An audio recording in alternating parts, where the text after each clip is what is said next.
Teksa negociata për paqen mes Rusisë dhe Ukrainës deri më tani kanë njohur vetëm dështime, rusët nuk ndalen. Pa mëshirë kanë sulmuar Ukrainën me dron gjatë natës së së shtunës. Kjo goditje ajrore raportohet nga ushtria ukrainase si më e madhja që prej nisjes së luftës në 2022. Sipas forcave ajrore të Ukrainës, u lëshuan 273 mjete ajrore pa pilot, duke thyer kështu rekordin në 23 shkurtit, ku dhe u raportua për 267 dronë sulmues.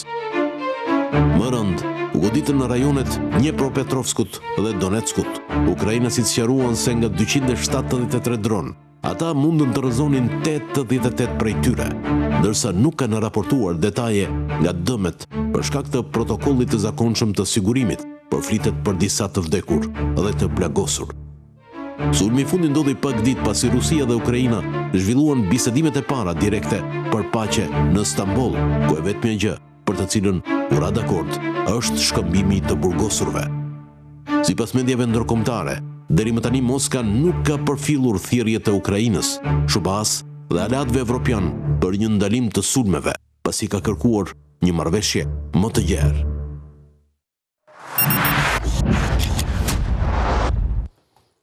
Me mbrëma dhe mirë se erdhët në 360 gradë. Praktikisht kisha shumë dilema sot dhe ditët që u mora me përgatitjen e emisionit, sepse ka shumë ngjarje në ngjarje.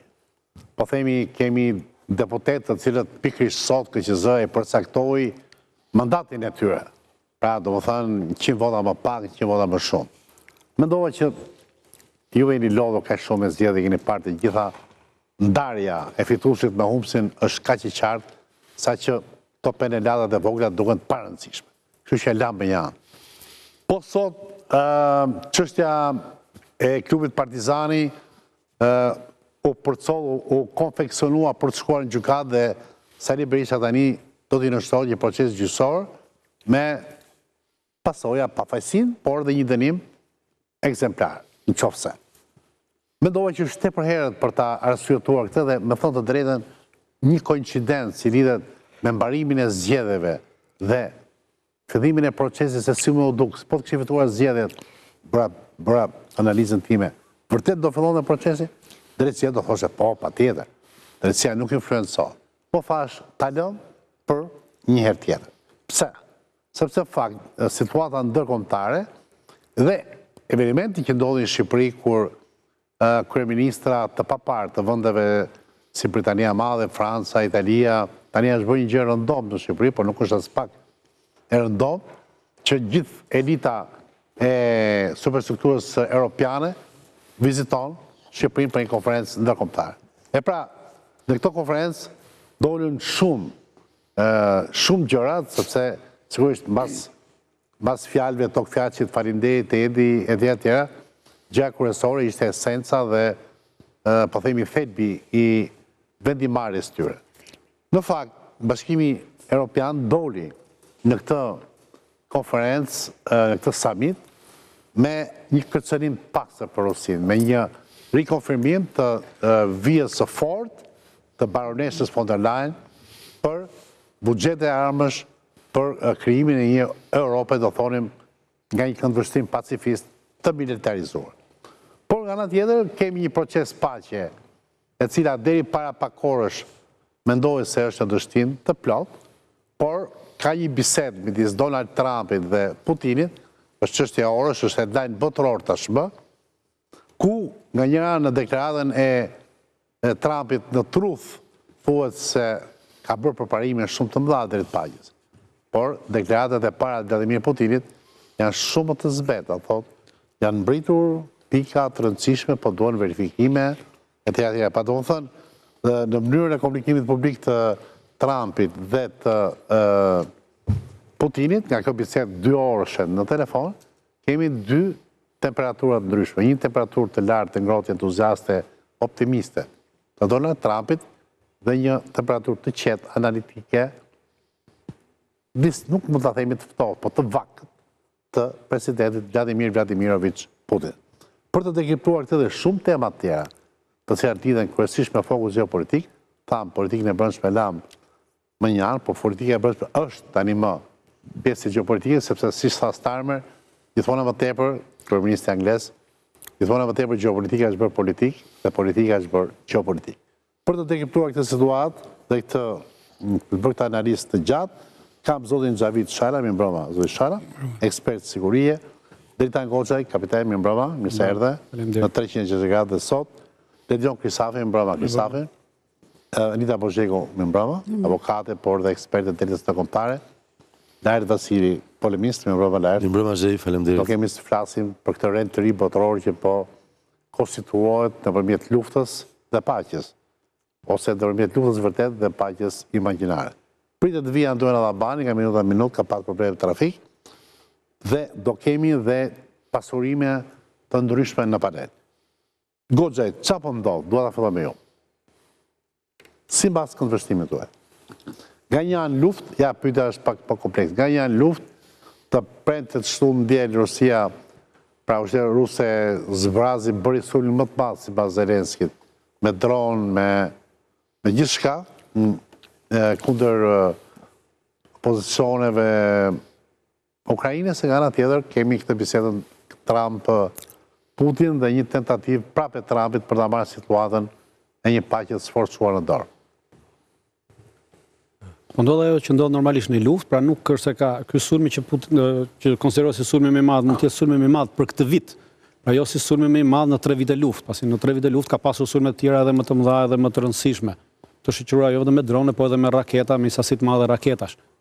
Dhe për këtë vit është sulmi i parë, është normale, lufta ka vazhduar pavarësisht se palët kanë arritur të ulen dhe kjo është sukses i madh, pra pavarësisht se juve tha në fillim dhe kryesisht bazuar mbi mediat perëndimore, të cilat janë pothuajse nga këta liderët nga këta që u mblodhen në Tiranë, nga këta menderët që u mblodhen në Tiranë, janë tmerruar nga ulja në tavolinë të dyja palëve, sepse ulja në tavolinë e dy palëve të cilat janë në konflikt i nxjerr jashtë loje të gjithë Evropën, totalisht.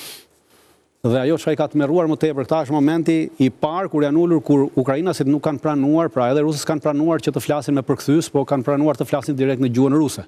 Pasi ajo është gjuha e tyre, pra. Kjo tregon që kur flasin në gjithë gjuhë, profesor rusist në samitin e Tiranës? Jo, në Stamboll. Në takimin në Palët që ulën në Stamboll. Në Stamboll. Në marrëveshjen palët, pra. Ajo nuk i pëlqen dhe kërkojnë të mbajnë. Do Antonella Allabani me mbroma. Po.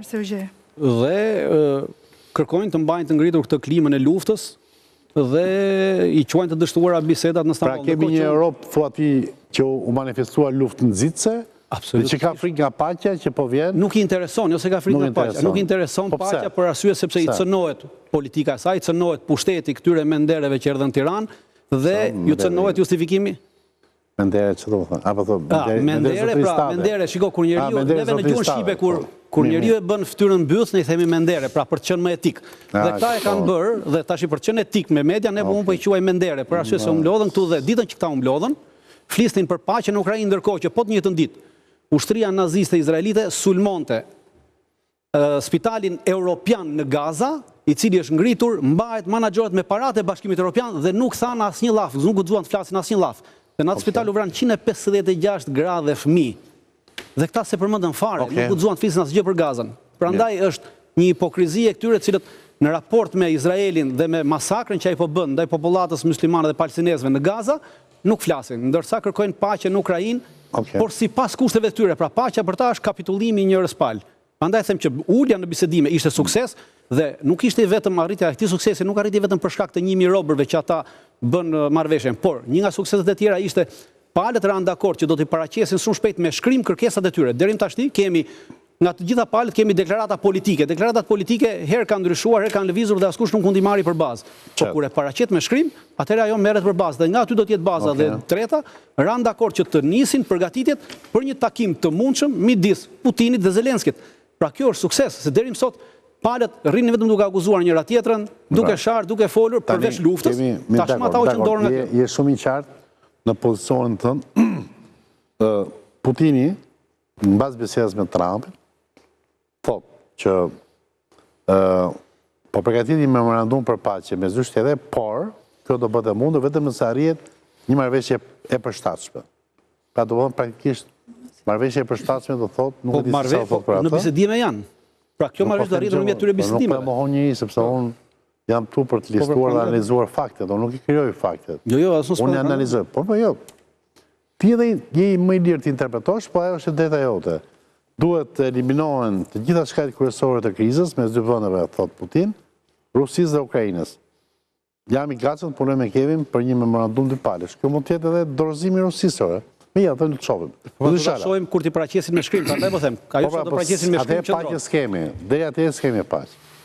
Sepse bombardimet dhe sulmi absolutisht s'ka paqe deri në atë moment, do vazhdoj lufta ajo as që diskutohet. Pra, këto që ti quhet mendere zotëristate të Europës, të liderët e Europës, janë midis luftës dhe paqes, ata sigurisht të falemnderit që konsiderove dhe mua mendere si këta. Nuk do hedhin fal, jo. Menderi themi në shqiptore, me ndërzotëristate i themi për shkak vjen. Jo, ta kuptoj ironinë, prandaj po them të falenderoj që më trajtove njësoj si këta. Po unë deri më sot kam shitur në hipokrizi. Si këta. Më fal, Goxhaj. Unë thash për këta, nuk po drejtova. Edhe unë për ata po them. Nuk të drejtohem gjithmonë kapiten. Po pra edhe unë prandaj ju falenderoj për atë sepse okej. Dakor. Zoti Shala, komenti juaj për këtë situatë dhe për këtë kërcënim ndaj Rusisë që erdhi nga Tirana, nga samiti i Tiranës, tani samiti i Tiranës është një pit stop, është një pikë referim, pash edhe mediat sot, thoshte nga Tirana kështu, deklaratet e Starmit, deklaratet e Melonit, deklaratet e Macronit, që nuk shkojnë mirë me Melonin, po mua më intereson pjesa me Rusin dhe më intereson dhe aktualiteti më i fundit, që është biseda dy palçe Trump-Putin. Lidhur me këtë summit, ne mund të themi që brenda për një periudhë 3 ditore, Tirana u bë qendër politikës botërore për konfliktin më evident që është për konfliktin në Rusi-Ukrainë. Pra, duket sikur debati për këtë u përqendrua në Tiranë. Ai summit në këndvështrimin tim pat një rëndësi të jashtëzakonshme dhe 3 problemet kryesore të këtij samiti që u trajtuan është siguria dhe siguria. Pra të 3 çështje që lidhen me sigurinë. E para me sigurinë e Europës nga kërcënimi rus. Pra edhe aty u evidentua bashkëpunimi dhe bashkimi dhe të qëndruarit për krah njëri tjetrit përballë agresionit rus dhe mbështetja për Ukrainën.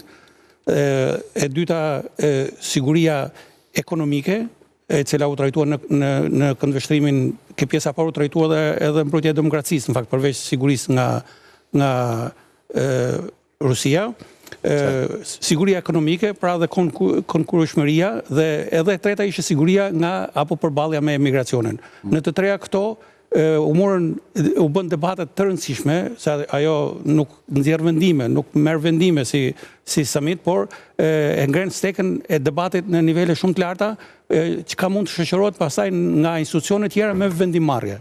Dhe mund të themi që aty u diskutua vendimarrje. Dhe vendimarrja që u diskutua aty ishte ajo e von der Leyen, e cila tha që ne duke marrë për bazë, domethënë falimentimin apo kapitullimin apo po themi pa rezultatshmërinë e takimit të Stambollit, që në këndvështrimin tim nuk është se ishte pa rezultatshëm, në fund fare do shkëmbehen nga 1000 robër, edhe kjo është nuk është pak, domethënë në një rast. Ta robët pse do armatose, do idhen prapë luftë. Të kthehen herë ata në familjet e tyre, pastaj do të shohin sepse mund të desa të bëhen gati këta për tu përfshirë në frontet e luftës, mund të vendoset një paqe. Dhe von der Leyen tha që ne po përgatisim urgjent një set presioni tjetër, pra që ka të bëjë me sanksione të reja, të papara deri tani. Këto sanksione lidhen sidomos me anën financiare, por këto me anën financiare për sa i përket dhe banka duhet të bënë në bashkëpunim me Rusinë. E dyta, pra sanksione duke u sanksionuar Nord Streami në të dy njishit dhe dyshi. Duan sanksionohet Rusia apo Gjermania apo Rusia, këtu bëhet fjalë Rusia, po desa Gjermania e ka siguruar bazën e furnizimit. Këtu diskutohet shpenzimet dhe mundësitë që të frenohet edhe kontrabanda e naftës që bëhet nëpërmjet asaj flotës hije që është lejuar. Europa edhe ka vendosur sanksione, por edhe di që bëhet kjo. Desha të them, këtu evidente ishte një bisedë 5 liderëve të shteteve të Europës që bën me presidentin Trump, pra duket ka një unifikim, apo ka një bashkërendim. Ai Trump që dikur ishte komplet i shkputur, apo ishte mbi palet, tashmë në një farë mënyre po sinkronizohet me liderët europian. Dhe këta kërkuan që t'jenë në korrent të gjithçkaja që po përgatitet dhe Trumpi, aty ka premtuar një bisedë telefonike. Lidhur me bisedën telefonike të zhvilluar edhe sot, në këndvështrimin tim nuk përbët asgjë të re, presidenti Putin dje ose partia, në mos gaboj, ka dhënë një intervistë, i cili thot, Shtetet e Bashkuara të Amerikës ne respektojmë sigurinë kombëtare të Shtetet e Bashkuara të Amerikës. Shtetet e Bashkuara të Amerikës duhet të respektojnë kërkesat për sigurinë kombëtare të Rusisë. Pra në farë mënyrë që këtu është kuptohet që nuk do ketë asnjë lloj shenje dhe asnjë lloj mundësie që të bëhet një paqe në lidhje me atë përkohësisht një plan paqe. Standardet e dyfishta që tha Goxhaj, kishte në novizim? Unë kam këndvështrim tjetër në raport me përpjekjet e leadershipit evropian, në qoftë se ata s'do përpiqet as presidenti Trump, atëherë përfundimisht gjithçka i ngelet në dorë Rusisë, ta glabërojë përfundimisht Ukrainën. Po prezenca e Erdoganit? Prezenca e Erdoganit është pjesë e rëndësishme e lojës në Europë, edhe në Ballkanin Perëndimor. Erdogani po kthehet në skenën politike europiane me mundësinë që ka ai për të pas largimit apo pas largimit në thojza ose përkohësisht të Amerikës nga siguria e Europës, pra Erdogani bët një violin. Ishte bllofi më i madh që bëri Donald tjetër. Nuk po largohet as pak kam përshtypjen. Ai shiko se do edhe sikur të thotë që deklaroj që unë do angazhohem për sigurinë e Europës, Trumpi nuk e beson më njëri që do të kthehet ashtu siç ishte dhe Europa nuk do kthehet në asnjë mënyrë në atë stilin e garantimit apo të besoj që siguria e saj do të garantohet nga Shtetet e Bashkuara të Amerikës. Ai Europa ka interes që për një periudhë 10-15 vjeçare ti mbaj këto marrëdhënie kështu siç janë, sepse për të përgatitur do duhen minimalisht 15 vjeçare. Do ta rishtjellojmë. Kisafi, opinioni juaj. Unë mendoj që evropianët janë deri diku të paqartë. Për samitin e Tiranës, dhe për atë që prodhua dhe për situatën aktuale. Në radhë parë për kërcënimet, mendoj se nuk ka ndonjë vlerë të madhe ato që vijnë nga Bashkimi Evropian, kundrejt Rusisë, sanksionet e kemi parë që nuk se kanë pasur ndonjë pasojë shumë të madhe dhe vështirësi se mund të ketë pasojë të tilla në të ardhmen.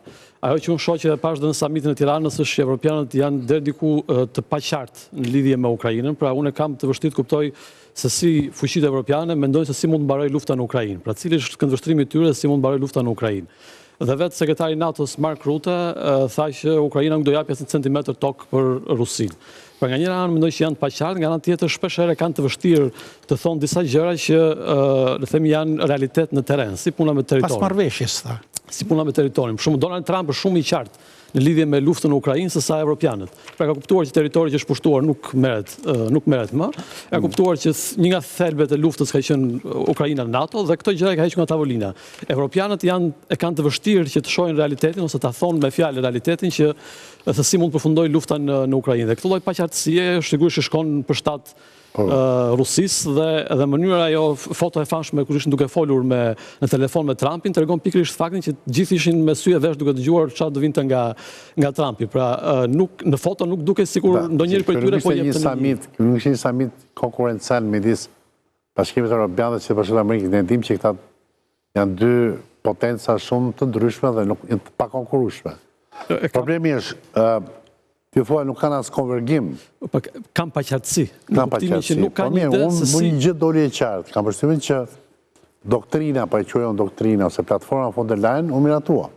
Pra, von der Leyen që kërkon armatim, rritjen e armatimit, pati mbështetjen e kancelarit Gjerman Merz, pati mbështetjen e plot të kryeministit britanik. Sigurisht Meloni ishte më e zbet sepse ka problemet e veta me Francën, Franca gjithashtu, pra do ne të kemi një Europë që nga samit konfirmon pamjen e saj më të strukturuar ushtarakisht. Kjo pritet të ndodhte, por e kam në kuptimin për shembull që Donald Trump është shumë i qartë se si duhet të përfundojë lufta në Ukrainë.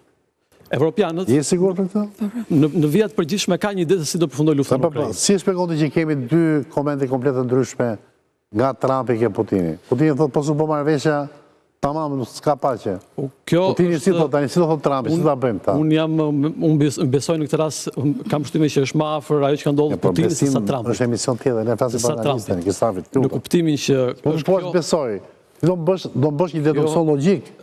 Kjo është Besimi është telefonata kam subjektive. Mos gaboj, është e treta telefonat. Pas çdo telefonate në 4 muajt e fundit, Donald Trump ka thënë që jemi shumë afër fundit të luftës. Dhe nuk jemi afër fundit të luftës. Dhe pas çdo telefonate, Vladimir Putin ka thënë të njëjtën gjë që tha sot, që jemi afër një marrëveshje që do shkojnë në vjet dëshon Rusia.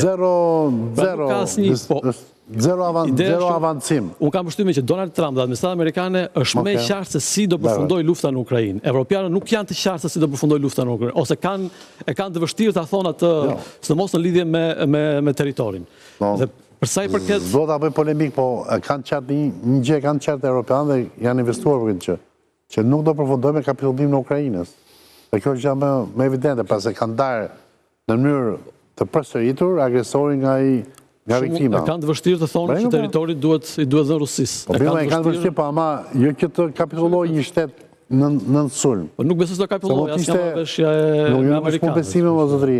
Kanë investuar 150 miliardë euro Europa, 150 miliardë, 200 miliardë euro Amerika, sepse po s'ishin këto marrëveshje që prezantojnë paraqisjen amerikanët nuk quhet kapitullim në këtë rast. Kështu që ky është dallimi mes palëve. Po të mos ishte ndihma, dhe mund të shkonim në kapitullim, apo?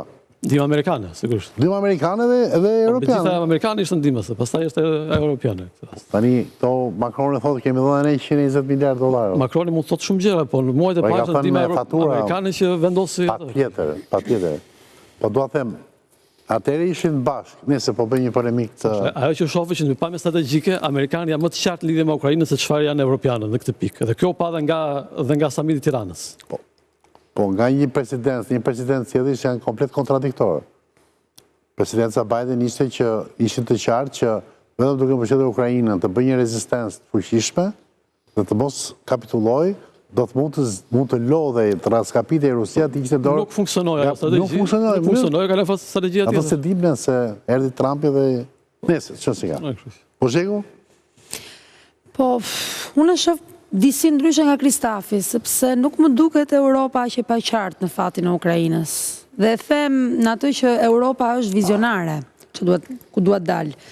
Fakti që këta po investojnë në riarmatimin dhe Gjermania mbi të gjitha, hoqi atë që ishte pengesa më e madhe 80 viteve të fundit mbas luftës së dytë botërore, riarmatimin masiv, të rënd. Dhe jo shumë, po Merz sot deklaroi me shumë kënaqëri Gjermane që ne do të çojmë në 5% GDP-n për sa i përket prodhimin, pra, për armatimin, 3.5 do shkojë për armatimin e rënd dhe 1.5 për gjithë teknologjitë mbështetëse, tregon që vizioni për Ukrainën është i qartë. Dhe këtu tani vizioni në këtë rast vizioni është një sekond. Po ka të bëjë sepse lidhet me Rusin, po këto 5% e kërkuar edhe Trumpi për NATO. Po lëre këtë se nuk është këtu muhabeti. Po ata marrojnë, ju dëgjova, tani do flasun. Faleminderit. Vizioni është shumë i qartë. Vizioni është në 10 vitet që do vinë, dhe profesori e preku pak, në 10 vitet e ardhshme, një armatim i Europës e përgatit atë jo kundër Rusisë, po për një hegemoni të re, lufte që do të vi. Dhe Ukraina duhet të rri ashtu e mbajtur në këtë pozicion. Dhe po ta vëmë re, në këto 72 orë, ne kemi 3 takime të rëndësishme. Një është samiti në Tiranë, ku pesha u bë bashkë dhe dha mesazhe në Ukraina në mbështetje do ta vazhdojmë luftën, Rusia është armiku, tjerë, për të justifikuar dhe politikën e tyre tek popujt dhe këtë 5% që ne kërkuar nga Amerika. Pra dolëm ke kjo linjë. Kemi një takim tjetër shumë të rëndësishëm që pak u fol, por është zakonisht rëndësishëm që Italia mori prap një rol tjetër paralel në të cilën ulin tavolinë J.D. Vinson, që është zëvendës presidenti Amerikës, me Ursula von der Leyen, ballë për ballë, ku diskutua dhe aty sërish fati Ukrainës, taksat, 5% dhe ushtarakisht si do të riarmatoset Europa, dhe sot, pra në harkun kohë të 70 orëve të fundit, vjen telefonata prej 2 orësh, dhe në nuk e dim që thënë, u tha vetëm një frazë, me Trumpin dhe Putinin. Pra që do të thotë që nuk mendoj që asnjë nga këta aktor të kësaj skeme nuk di se kush fati Ukrainës. Dhe të gjithë e din që fati Ukrainës është të rezistoj sa më shumë por jo kundër rusit. Unë nuk mendoj që është rusin vetë do ta marrë territorin. Por bëhet për riarmatimet. Unë mendoj që është i vetmi mënyrë për të justifikuar riarmatimet. Visioni është që pastaj unë them që në këtu e 10-15 vitet e ardhshme Europa vetë do të jetë në luftë. Pra, sipas kësaj logjikës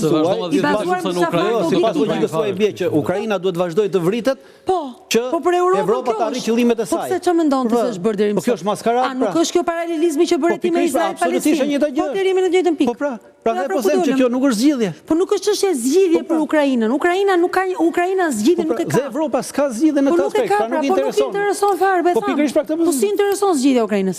Si intereson Evropës. Po pra Europës nuk i intereson zgjidhja e Ukrainës për Ukrainën. Qëndron fundrin liku i këtyre njerëzve. Kjo është histori tjetër. Ato po e bëjnë, po si ta riarmatosësh një kom? Gjermania në vetë, si të riarmatoset kur ka një memorandum dalimi që nga Po s'ka shequr memorandumi.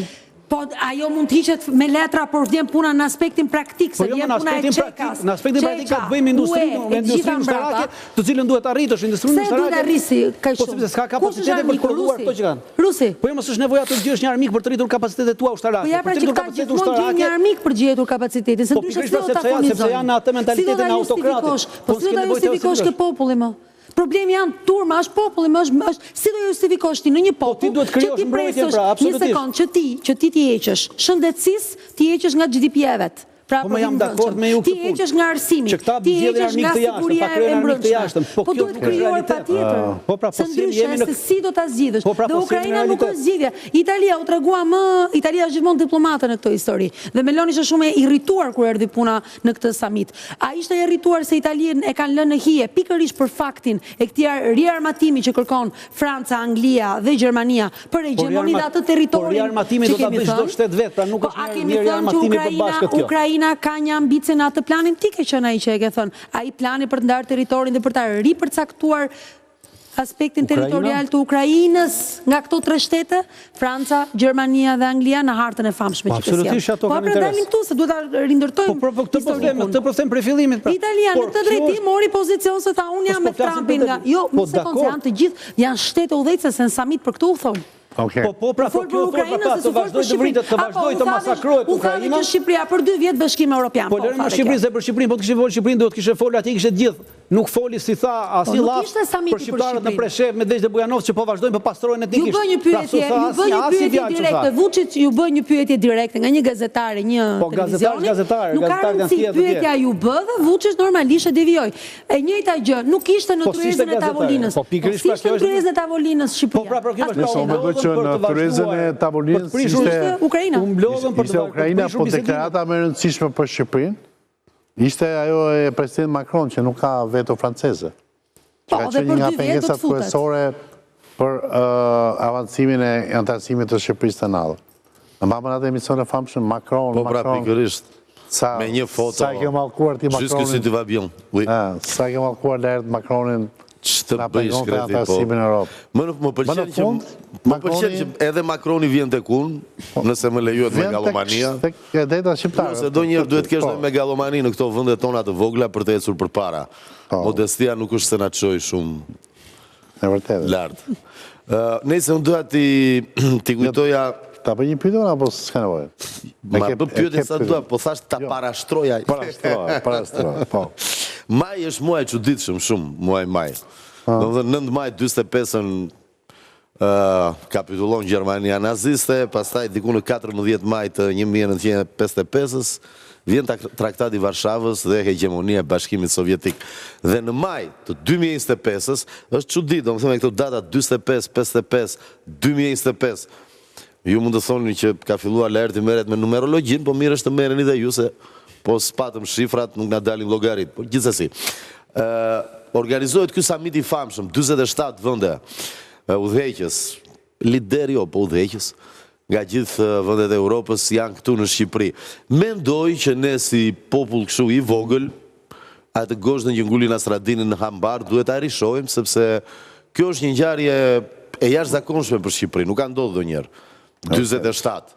Mua më pëlqeu edhe simboli i Dhe samitit. besoj se mund të ndodhë të mlidhen kaq lider. Faleminderit. Do më thëmë faleminderit. Do ke qëtë reklam gratis. Një drek e me argjohen e atë. Jo, vërtet, do më thënë, Një drek e madhe ishte. edhe simboli më pëlqeu, ju do thoni shtylli europian, mua më kujtoj yllin e internacionale socialiste, edhe kam përshtypjen që vetë kryeministri ka luajtur me këtë. Ylli partizan. Pa tjetër, po sigurisht, po mos ishin partizanë, Ylli nuk janë shpiku partizanët tani, se Ylli është Po se na kujton simbol shumë i vjetër. kapele, Partizani i kuq, ky është me ato ngjyrat e LGBT-s, më rregull. Jo, është i kuq, blu, i verdh, nuk janë ngjyrat më... Jo, nuk ka nevojë pse të jemi përcaktues. Por, nëse, unë dua të kujtoj që Tolstoj në 865-ën është sërish një vit që mbaron me 5, boton Lufta dhe Paqja. Filloi ta shkruante një javë pasi u martua, e botoi më vonë. Këto për t'i kthyer përgjigje mesazheve, mos shqetësoni zherin e madh, kur do martohet Laerti, si do martohet. Lufta dhe Paqja, Tolstoj e botoi 1865-ën. Dhe aty shumë bukur përshkruan përvojat e tij si ushtar në luftën e Krimes dhe flet për luftrat napoleonike, pushtimin e Rusisë nga Franca. E të gjitha këto, gjas më thuash Laert merresh me histori, po me ç'të merrem? Jo, mo, shumë mirë. Me ç'të merrem tjetër? Më mirë me histori se me historia. Më mirë me histori se me historia. Shkretet, po. Të gjitha këto na tregojnë që nuk e di, duhet ketë një plan Europa për ne, që 47 udhëheqës vinë këtu në Tiranë, në takimin e 6. Nuk është se janë bërja 60 takime dhe na erdhi radha neve. Është thjesht takimi i 6 i komunitetit politik europian. Dhe zgjidhet Tirana. Mendoj që duhet të jemi pak krenar me këtë, si shtatë zoti Shala. Nuk është me zgjedhje, është me kërkesë. Pra, ai që ofron ta organizojë ati lihet dhe ai ka gjithë barrë shpenzimeve. Do mendojnë që Londra nuk mund ta ofronte për shembull. Po Shqipëria e lanë Shqipërisë, ja 4-5 milionë euro nga buxheti i shtetit. Nëse Shqipëria ofron të organizojë kampionatin botror, do bëhet kampionati botror këtu. Është komplet tjetër, kampionati botror është komplet tjetër kjo gjë. Pa mos i ngataro dy gjëra. Pikërisht atë po them pra. Jo pra po s'është. Duhet të ketë një plan pas kësaj Goxhaj. Plan kam. Unë kam përshtypjen geopolitika nuk ecën vetëm me aleancat ushtarake apo kundërshtit ushtarake. Aleancë ushtarake, kjo s'është aleancë ushtarake, kjo është thjesht aleancë politike. Jo, NATO në mes.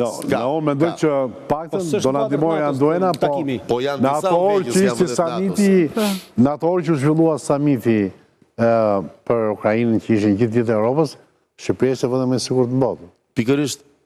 Shqipëria ka qenë gjithë një vend i sigurt, mos ka pas ndonjë problem. Nëse 47 që statika libri. Shqipëria është vend shumë i sigurt se këtu, domethënë, shërbimet sekrete janë nga gjithë bota këtu brenda.